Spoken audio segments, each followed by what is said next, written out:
بسم الله الرحمن الرحيم. السلام عليكم ورحمة الله وبركاته. معاكم عزة عواد من مطبخ عزة عواد. ازيكم يا حبايب قلبي، عاملين ايه؟ يا رب تكونوا بخير.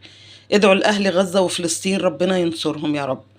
النهاردة انا هعمل فراخ وهعمل صينية بطاطس.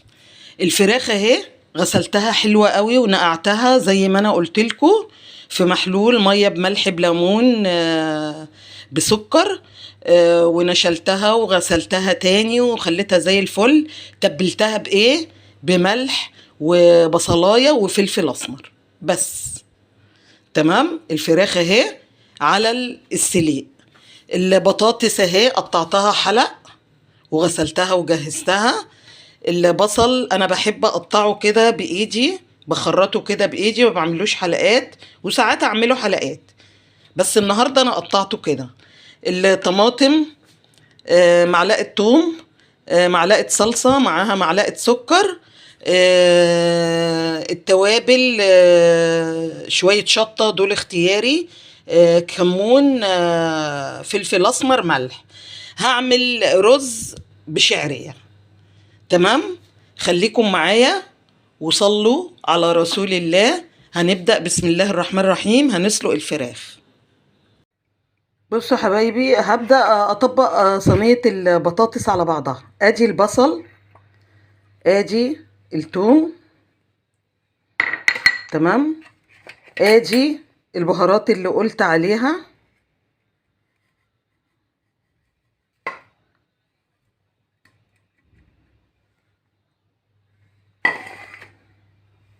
ماشي. هبدأ أدعك دول كده مع بعض.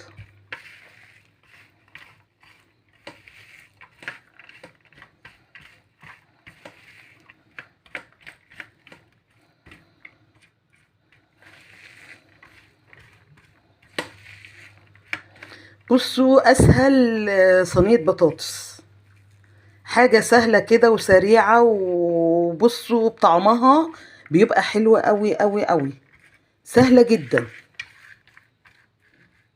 هعمل ايه بقى؟ ادي صينية البطاطس اهي. هبدأ احط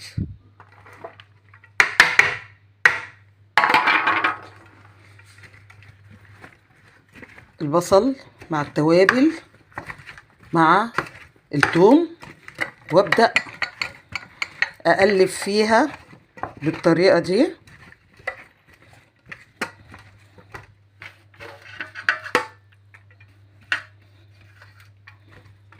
تمام.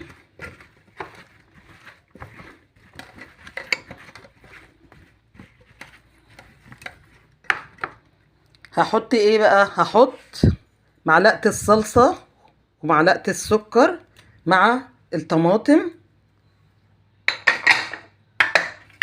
تمام. وهبدأ اخلط ده كله مع البطاطس.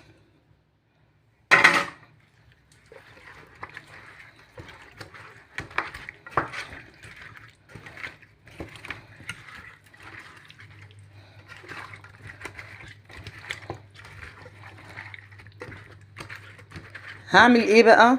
هي فاضل لها دلوقتي معلقتين زيت. تمام. وهسيبها بقى تاخد من البصل والثوم والطماطم والكلام ده، اسيبها كده مع الحاجة دي لحد ما ما اسلق الفراخ. تمام. واعمل الشوربة علشان هزودها شوية شوربة. خليكم معايا وصلوا على رسول الله.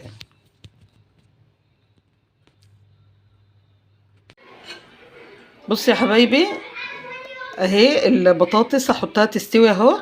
زودتها شوية شوربة وحطيتها، رفعتها على البوتاجاز اهي. هتستوي فوق على العين واحطها في الفرن تاخد وش. خليكم معايا. بسم الله الرحمن الرحيم. وده كان الشكل النهائي لأكلتنا النهاردة: صينية البطاطس، الرز بشعرية، الفراخ المحمرة. ألف هنا وشفا للي هياكل. كنتم مع عزة عواد من مطبخ عزة عواد. ما تنسونيش في اللايك والشير، وادعوا لأهل غزة وفلسطين ربنا ينصرهم. والسلام عليكم ورحمة الله وبركاته. بحبكم في الله.